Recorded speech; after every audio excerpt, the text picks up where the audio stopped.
नमस्कार, मैं हूँ राजन कात्यायन और हमारे इस कार्यक्रम में आपका स्वागत है। हमारे साथ चर्चा में है वरिष्ठ पत्रकार विनय गोयल जी। लेकिन उससे पहले हम चर्चा शुरू शुरू करें, उससे पहले आप हमारे दर्शकों से, हमारे साथियों से, दोस्तों से एक गुजारिश है कि हमारे चैनल को सब्सक्राइब करें और हमारे इस चर्चा में अगर कोई कमी है या आपको प्रोग्राम कैसा लगा, उसको हमको ज़रूर बताएँ। हमको कमेंट लिख के हमको बताएँ, जिससे हम अपने प्रोग्राम को और अच्छा बना सकें। आज हम चर्चा करेंगे चुनाव जो संपन्न हुए 9 अप्रैल को 3 राज्यों में जिनको जो कि एक फेज़ में चुनाव होने थे और उसको देखने में आया कि उसमें तीनों राज्यों में मतदाताओं ने बढ़-चढ़ कर हिस्सा लिया और बड़ी मात्रा में मतदाताओं ने वोट डाले। अगर देखा जाए तो असम में 85% से ऊपर और केरल में 78% और पुडुचेरी में 89% तक मतदाताओं ने मतदान का प्रयोग किया। इसको ये क्या दर्शाता है मतदाताओं में ये उत्साह और क्या होने वाला है इन राज्यों में, हम इसी पे चर्चा करेंगे। गोयल जी आपका बहुत-बहुत स्वागत है। आप सबसे पहले आप पे असम की ही बात करेंगे क्योंकि असम में मतदान होते-होते वहाँ की राजनीति, वहाँ का माहौल काफ़ी गरमा गया था। तो कैसे देखते हैं आप इस चुनावों को? देखिए, जैसा कि आपने बताया कि भारी संख्या में मतदान हुआ। अच्छा खासा प्रतिशत लोगों ने इस चुनाव में भागीदारी की और मतदान को पूरी तरीके से सफल बनाया। अब आप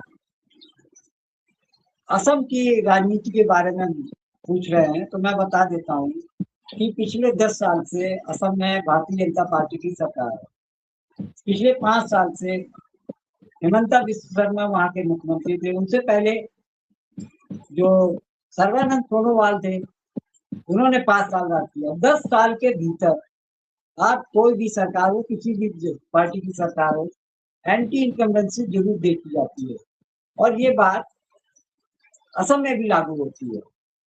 और ऐसे में जो चीफ मिनिस्टर हैं अपने हेमंत बिस्वा शर्मा, वो समुदाय विशेष को हमेशा टारगेट करते हुए दिखे। तो ऐसे में ये दिख रहा है कि जो वहाँ का मुस्लिम समुदाय, उसको लेकर उन्होंने काफ़ी अभद्र टिप्पणियाँ भी की, विवादित बयान भी दिए।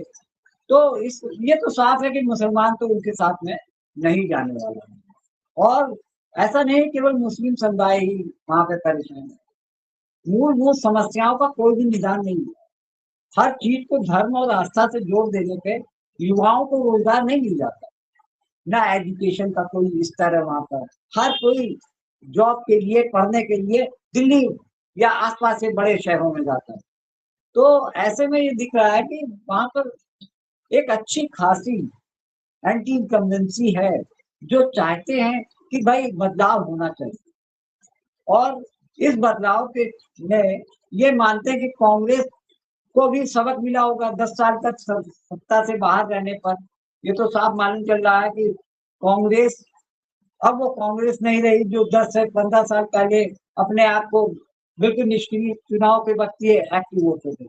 अब आप देख रहे होंगे कि राहुल गांधी सरीखे नेता और स्थानीय नेता अब एक्टिव मोड पे हैं।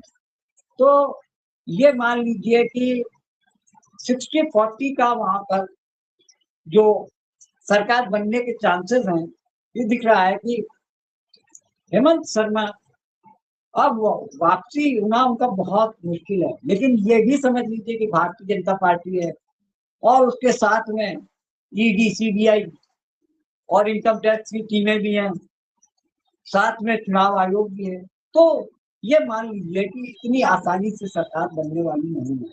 अगर ईमानदारी की बात पूछें तो असम में भारतीय जनता पार्टी का वैसे कोई साथ नहीं है। लेकिन ये कांग्रेस के पुराना नेता थे हेमंत बिस्वा शर्मा और अपने चित परिचित अंदाज में पहले प्रधानमंत्री मोदी को खूब गालियां देते थे। जैसे इस समय राहुल गांधी को गाली देते हैं, वैसे ही ये मोदी को गाली देते हैं। तो इनका स्वभाव है और ऐसे स्वभाव को भारतीय जनता पार्टी खूब प्रमोट करती है। अब आप कोई भी देख लीजिए कि कोई भी ऐसा फायर ब्रांड नेता होता है तो भारतीय जनता पार्टी उसको सीढ़ी से सीढ़ी ऊपर तक पहुंचा देती है। तो जो फायर ब्रांड और पोस्टर बॉय बने हुए हैं ममता विश्वकर्मा जी, इस समय बड़े कसोपेश में हैं। कुछ भी किसी के लिए कुछ भी बोल देते हैं, किसी को पागल बोल देते हैं, और अब तो पत्रकारों से भी उलझने लगे हैं। तो ये साफ दिख रहा है कि हार की जो हताशा है चेहरे पे झलक रही है। और दूसरी तरफ कांग्रेस ने एक और बम फोड़ दिया उनके ऊपर, उनकी पत्नी के ऊपर, कि 3-3 पासपोर्ट है इनके पास, जबकि भारतीय कानून के अनुसार तो एक ही पासपोर्ट होना चाहिए। उसके अलावा यूएसए में व्योमिंग की कंपनी के बारे में बता दिया कि वहां 52,000 करोड़ रुपए का इन्होंने बेनामी कंपनियों से पैसा लिया। तो इस तरीके से अब ये मान लीजिए कि सोशल मीडिया का जमाना है, जनता हर पल उसको सूचना मिलती रहती है। ये कितना भी मीडिया का शोर मचा लें, अपने खास चैनलों पे कुछ भी चलवा लें, लेकिन सोशल मीडिया की काट उनके पास अब नहीं है। तो ये मान के चलिए कि बदलाव की स्थिति तो दिख रही है, और इसमें कोई बड़ी बात नहीं है कि वहां पर मुस्लिम इस मामले में बहुत बड़ी भूमिका अदा करने वाले हैं। भारतीय जनता पार्टी का अपना स्कोप नहीं है, लेकिन जो क्षेत्रीय दल है वो बहुत ज्यादा इम्पोर्टेंट रोल करते हैं, जैसे कि बदरुद्दीन अजमल, उनका भी 10-15 सीटों पे अच्छा खासा स्कोप रहता है। वो उनको मालूम है कि भारतीय जनता पार्टी से वो बैकअप नहीं करेंगे। तो यही वजह है कि जो नुकसान होगा वो भारतीय जनता पार्टी का ही होना है, और वहां पर सब लोग गेन की पोजीशन को दिख रहे हैं। ये मतलब कांग्रेस को भी फायदा ही होता दिख रहा है, और बदरुद्दीन अजमल जो अजमल है वो कांग्रेस को सपोर्ट दे सकते हैं, ना कि बीजेपी को। तो मेरा यही आकलन है कि असम में तो भारतीय जनता पार्टी की नाक का सवाल, उसको बचाना इनको बड़ी मेहनत करनी पड़ी। जी जी, असम पे आपने अपनी राय दी। आपका मानना है कि हेमंत विश्व शर्मा अब रिपीट हो पाना इतना आसान नहीं है, और उनके स्टेटमेंट, उनके मीडिया में बाइट, उनकी खिसाहट अब इससे स्पष्ट लग रहा है कि उनकी जमीन खिसक रही है। और आपका भी मानना है कि वहां पे 60 और 40 हो सकता है, और बीजेपी कांग्रेस का पलड़ा भारी है, ये आपका भी मानना है। क्योंकि हेमंत विश्व शर्मा का जो बॉडी लैंग्वेज है, जो मीडिया में उनका प्रेजेंटेशन है, उससे लग रहा है कि वो पीछे चल रहे हैं। जो वहां पे पोलिंग हो चुकी है, और मतदाताओं ने अब पार्टियों का भविष्य मतपेटियों में, या कहें ईवीएम मशीनों में कैद कर दिया है। अब बात कर लेते हैं गोयल जी केरल की, उसके बाद हम आएंगे, चूंकि अभी पश्चिम बंगाल और तमिलनाडु में होना है, यहाँ हो चुका है, तो केरल की भी बात कर लेते हैं। केरल में क्या पोजीशन लग रही है आपको? क्या कांग्रेस वापस अपना बरकरार रखेगी, या वहां पे कुछ विपक्ष का दारोमदार है?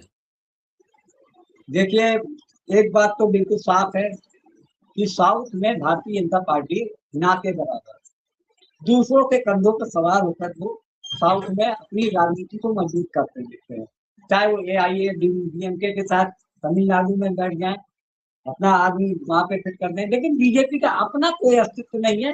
वहाँ थोड़ा बहुत असर जो है साउथ में RSS का यूज करता है, जिसकी वजह से 2-4 सीटें जो आ जाती है साउथ में वो इनको मिल जाती है। कर्नाटक की तो बात ही अब छोड़ दीजिए, कर्नाटक में इनकी सरकार थी, इनकी सरकार क्या थी, कांग्रेस की और अन्य दल की जो सरकार बनी थी उसको इन्होंने तोड़वाया, पैसा देके अपने पाले में खींच लिया कांग्रेस के थे। और आपके कर्नाटक में जो जनता दल एस के विधायकों को अच्छा खासा मोटा पैसा फेंका और सरकार अपनी बना ली, जबकि वहां पे कर्नाटक में 2018 में सरकार कांग्रेस की थी।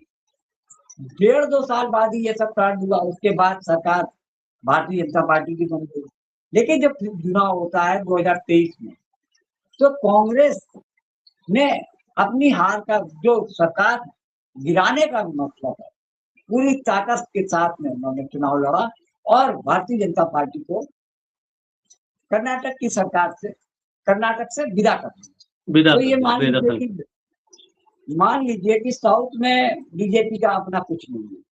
हाँ, ये है कि कांग्रेस केरल में अच्छा कर सकती है, क्योंकि कांग्रेस में अब पिछले 2-3 सालों का आप आकलन कीजिए, तो राहुल गांधी जितने एक्टिव दिखते हैं, ये बात दूसरी है कि रिजल्ट कुछ भी आए, लेकिन राहुल गांधी की एक इमेज बन गई है जुझारू नेता की।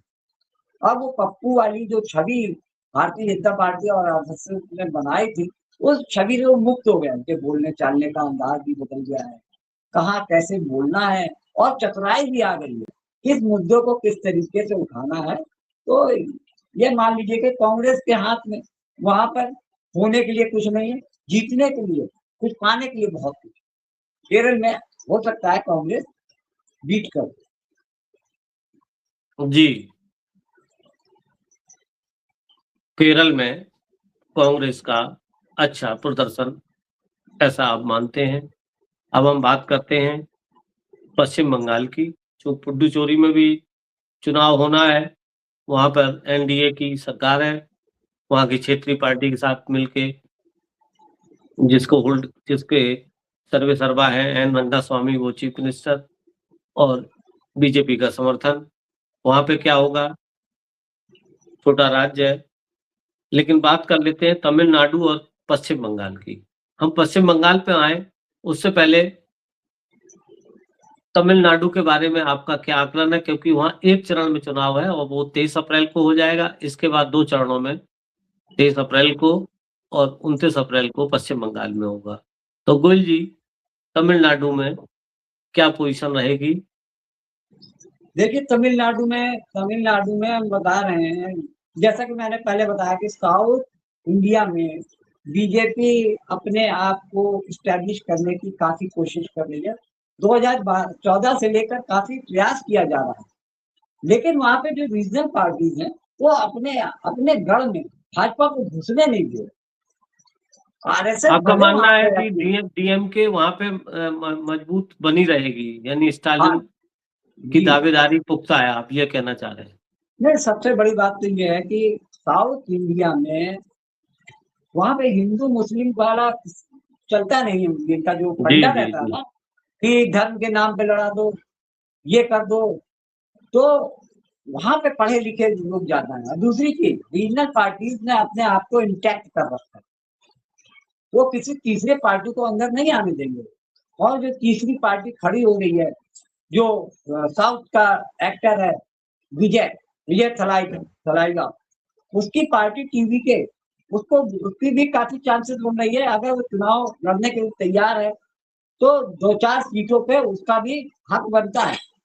और सबसे पहली बात यह है कि टीवीके के जो संस्थापक है विजय थलाइवा, वो बीजेपी से उसकी बनती नहीं है।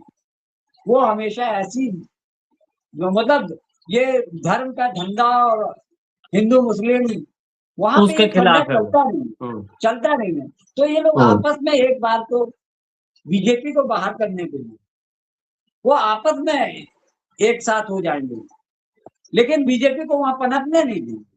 तो जी, ये जी। समझ लीजिए कि ये तो केवल खाना पूरी कर रहे हैं, कि वहां पर चुनाव लड़ रहे हैं और दूसरे के कंधे पर लड़ रहे हैं, और इनका अपना कोई वजूद नहीं है, होने के लिए इनके पास कुछ नहीं है। हाँ, पाने की उम्मीद में 2-1 सीट भले मिल जाए तो बात दूसरा है। तो ये मान के चलिए कि साउथ में बीजेपी को कुछ करने या कर दिखाने का कोई ऐसा कुछ लक्ष्य ना तो उनके पास है, और ना वो कुछ करने की हैसियत। जी, अब आते हैं पश्चिम बंगाल पे। बड़ी महत्वाकांक्षी परियोजना है बीजेपी की चुनाव जीतने की। बिहार के बाद उनकी निगाह पश्चिम बंगाल पे टिक गई थी और वहाँ एसआईआर और ये सारी चीज़ें बरकरार रहीं। कितना विरोध हुआ, एसआईआर चलता रहा, एसआईआर का काफ़ी विरोध हुआ, लेकिन वहाँ भी कोर्ट के माध्यम से भी काफ़ी कुछ लाभ मिला नहीं, एसआईआर अपने हिसाब से चलता रहा और अब चुनाव भी आ गया। आपको क्या लगता है कि पश्चिम बंगाल में ममता, यानी टीएमसी, अपना विजय रथ अब विजयी बनी रहेगी, या फिर वहाँ पे कुछ उनको डेंट लग सकता है? क्या मानना है आपका? देखिए, पश्चिम बंगाल में इससे पहले 35 साल तक लेफ्ट की पार्टी का सरकार था। जी। उसके बाद 15 साल की सरकार इनकी भी बन चुकी है। ये भी एक तरीके से हैट्रिक लगा चुकी है। ममता बनर्जी की जो अपनी छवि है, वो छवि बहुत स्वच्छ और महिलाओं में उनकी बहुत ज़्यादा पैठ है। सबसे बड़ी चीज़ वो सुलभ है। वो सड़कों पे चलती हैं, पैदल चलती हैं। इन सब चीज़ों का राजनीति में बड़ा प्रभाव पड़ता है। आप कोई बड़ा नेता भारतीय जनता पार्टी का जाता है तो देखिए कितना तामझाम होता है। और ये प्लस पॉइंट करता है टीएमसी के लिए। सबसे बड़ी चीज़ है कि टीएमसी का जो वर्कर है, वो ज़मीन से जुड़कर काम करे। एसआईआर के वजह से इनको परेशान करने के लिए, वोटर्स के नाम काटने के लिए, तो टीएमसी के वर्कर ने बहुत काम किया और एक-एक वोटर के पास जाकर उन्होंने उनके फॉर्म भरवाने की कोशिश की, उनको वोटर कन्फर्म करने की कोशिश की। इतना किसी पार्टी ने किसी भी प्रदेश में नहीं किया। और सबसे बड़ी बात ये है, भारतीय जनता पार्टी जब से पावर में आ पावर में आई है तब से तो प्रधानमंत्री मोदी का ख्वाब है, अमित शाह का ख्वाब है कि पश्चिम बंगाल में पैर जमाने का मौका मिल जाए। तीसरा चुनाव वो देख रहे हैं और तीसरे चुनाव में देखने ये लगता है कि भारतीय जनता पार्टी, मीडिया में तो खूब लग रहा है कि भारतीय जनता पार्टी वहां पर प्लस कर रही है, एज है उसको। लेकिन असलियत ये है कि जो छोटे-छोटे यूट्यूबर्स हैं, सोशल मीडिया पर जो एक्टिविटी चल रही है, उनसे साफ पता चल रहा है कि ममता बनर्जी आज की डेट में वहां पर लीड कर रही है। ये हो सकता है कि 2-4 सीट कम ज़्यादा हो जाए। भारतीय जनता पार्टी पिछली बार 76 सीट पे आ गई थी। उसके लिए यही बहुत बड़ा एक उपलब्धि था। कारण ये है कि उससे पहले 2000 जो चुनाव हुआ था, उसमें उनके पास 2 या 3 सीटें, 2 या 3 सीटों से बढ़कर 76 पे पहुँच गई, बहुत बड़ा उनके लिए उपलब्धि था। लेकिन वो स्थिति नहीं आ पाई, जो ये प्रचार करते समय कहते अब की पार 200 पार, 100 भी नहीं पार कर। और वो भी उस हालत में जब टीएमसी के पूर्व नेता शुभेंदु अधिकारी एंड चुनाव के दरमियान भारतीय जनता पार्टी में चले गए, अपने साथ में कम से कम 2 दर्जन से ज्यादा विधायकों को पार्टी में। ऐसी हालत में तृणमूल कांग्रेस के 214 से अधिक विधायक आ गए। और आखिरी बात तो ये है कि पहले से मालूम है हमारा कौन दुश्मन है, किनसे उनको टकराना है। तो ये मान लीजिए कि कुल मिलाकर कितना भी प्रचार कर लें भारतीय जनता पार्टी के नेता, लेकिन उनको उतना बेहतर समर्थन नहीं मिलेगा जिससे वो सरकार बनाने के लिए अपना दावा पेश कर। जी, जी। आपका कहना का मतलब ये है कि टीएमसी की ज़मीन काफ़ी सॉलिड है और उसमें सेंध लगा पाना इतना आसान नहीं है।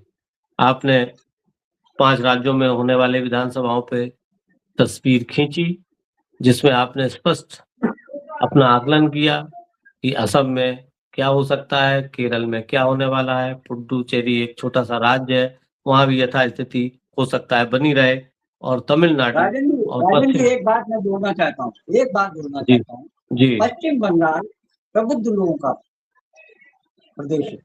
वहाँ पर ये जिस तरीके से अपने आप को भारतीय जनता पार्टी की आदत है, वहाँ पर मंदिर, मस्जिद और दुर्गा और राम, मतलब इन्होंने आपस में भगवानों को लड़ा दिया।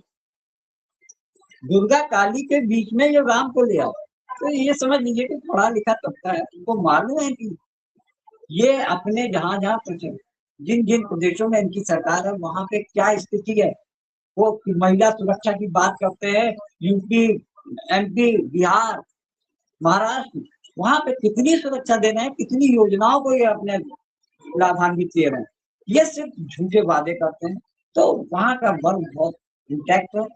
निश्चित तौर पे ये मान लीजिए कि भारतीय जनता पार्टी का वहाँ पर दाल गलने वाली नहीं है और एक बार फिर से टीएमसी की सरकार बनने के पूरे जी, आसार जी। नज़र आ रहे हैं। जी, राजनीतिक रूप से क्या चाहिए, क्या मुद्दे होने चाहिए, उनके प्रति वो जागरूक हैं और ये मानना है आपका कि इतना आसान नहीं होगा, वहाँ इन खोखले बातों से सेंध लगा पाना। जी, ये थी आज की हमारी 5 राज्यों के बारे में हमारा मत। आपको कैसा लगा? हमको कमेंट करके ज़रूर बताएँ। बहुत-बहुत धन्यवाद गोयल जी, आपने समय दिया। आपको बहुत-बहुत धन्यवाद। धन्यवाद। जी, नमस्कार। शुक